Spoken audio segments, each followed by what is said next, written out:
Presten atención a esta información. El hambre se está convirtiendo nuevamente en uno de los mayores desafíos de la humanidad, sobre todo por el impacto de la crisis climática en las fuentes de sustento de millones de personas en todo el mundo. Por ejemplo, en 2018, alrededor de 820 millones de personas en todo el planeta padecieron hambre por la ruina de sus cultivos, invasión de plagas y eventos climatológicos consecuencia del cambio climático. Esto de acuerdo con un estudio de la Organización Meteorológica Mundial.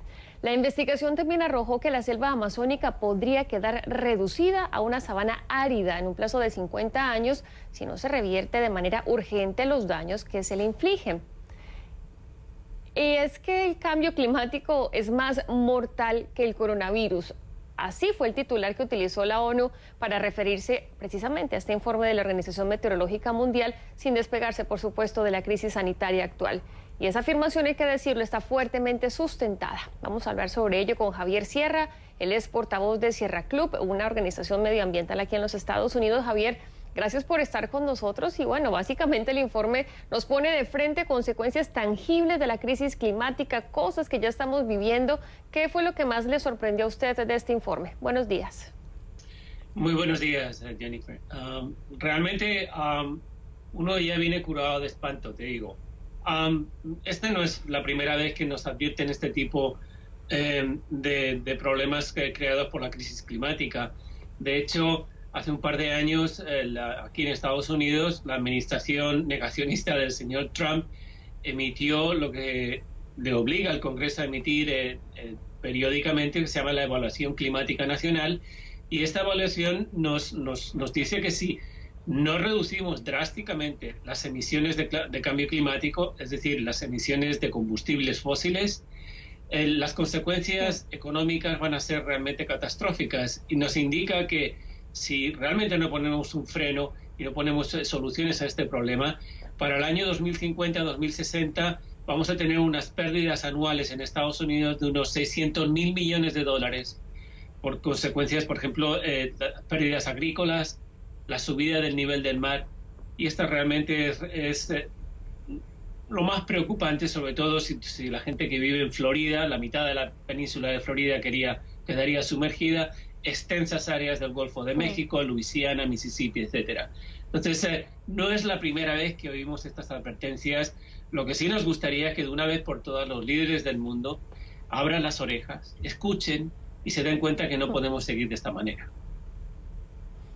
A mí lo que más me llama la atención es que este informe es tangible, es decir, se puede ver, nosotros hemos vivido lo que dice ese informe, es decir, ya está entre nosotros las consecuencias de la crisis climática. Y hablando específicamente de la seguridad alimentaria, dice lo siguiente, dice que 33 países sufrieron básicamente hambre en 2018 y de esos 33, 12 lo sufrieron básicamente por aspectos climáticos y meteorológicos. ¿Podríamos dar algunos ejemplos de esos países, al menos en nuestra región? A mí se me ocurre, por ejemplo, Honduras, una sequía tremenda y por supuesto los cultivos no pelechan ahí. No solamente Honduras, sino también Guatemala y El Salvador llevan sufriendo ya 3 años de sequía, y esta es una de las razones principales por la que hemos visto estas caravanas de refugiados, que es lo que son refugiados, que se dirigen hacia Estados Unidos tratando de encontrar una vida mejor. La crisis climática está, según el Banco Mundial, ya nos advierte que en los próximos 10 años de estos 3 países van a salir unas 5 millones de personas debido a las consecuencias de la crisis climática, al no poder sustentar a sus familias debido a enormes sequías o a inundaciones, que es lo que han estado sufriendo en en Centroamérica en los últimos años. No solamente eso, Jennifer, yo creo, si me permites, hay algo que también es muy importante desde el punto de vista alimentario. Los científicos nos están diciendo que el exceso de dióxido de carbono, que es el gas principal causante del calentamiento excesivo de la atmósfera, el exceso de dióxido de carbono en las plantas reduce el poder nutricional de estos alimentos. Pongamos, por ejemplo, el arroz. El arroz es un cultivo del que dependen más de 2.000 millones de personas. Si restringimos el valor nutricional del arroz debido al exceso de dióxido de carbono, las consecuencias pueden ser realmente catastróficas desde el punto de vista de hambruna.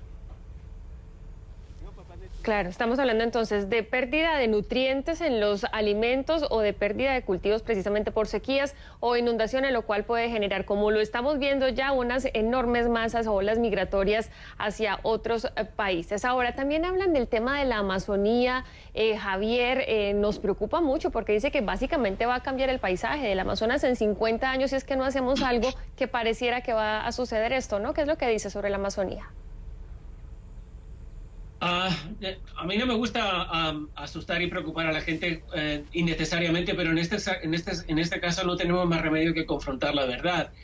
El Amazonas es el pulmón del mundo. El Amazonas purifica el 14% del dióxido de carbono que emitimos a la atmósfera. Imagínate que nos quedáramos... No es concebible la civilización humana sin un Amazonas saludable. Y desgraciadamente tenemos a al señor Bolsonaro, el presidente de Brasil, que lo considera como una fuente de riquezas efímeras a costa del futuro de la juventud brasileña y del futuro de la juventud de todo el mundo. Pues es muy preocupante la situación. Y finalmente, Javier, estamos hablando aquí de consecuencias a nivel global. Generalmente se ha dicho que las personas más vulnerables son aquellas de menos recursos o países menos desarrollados, pero esto se puede mantener hoy en día cuando vemos, por ejemplo, las consecuencias de olas de calor que tuvimos en 2018 y 2019 en Australia y en Francia, por ejemplo, donde cientos de personas tuvieron que ir a hospitales por temas de emergencia relacionadas con las altas temperaturas. Lo que hemos visto en Australia, y por fortuna lo peor ya ha pasado, pero lo que hemos visto en Australia realmente, desde mi punto de vista personal, te voy a decir, es lo peor que he visto desde el comienzo de la crisis climática, porque realmente, bueno, los climatólogos nos llevan ya décadas advirtiendo que Australia es el canario en la mina de carbón, cuando lo que ocurre en Australia tarde o temprano nos va a ocurrir al resto de la humanidad, al resto de la Tierra, ¿ves? Entonces, lo que hemos visto es un cúmulo de circunstancias que se han agravado debido a la crisis climática, unas temperaturas realmente espantosas, una sequía que lleva ya 3 años, la más larga de la historia de Australia, y lo que hemos visto es que el continente entero, o sea, son llamas. Y ya, no solamente después de eso, sino además, no solamente las llamas, sino que después las inundaciones. ¿Ves? Vamos de un extremo al otro. Sí. Y desgraciadamente el gobierno australiano hace oídos sordos a estas advertencias que nos está dando la naturaleza. Nos está afectando salud, seguridad alimentaria, todo está cambiando en este planeta. Vamos a ver entonces qué pasa y qué dicen los líderes políticos a nivel mundial. Gracias, Javier Sierra, con el análisis desde Washington. Feliz día, Javier.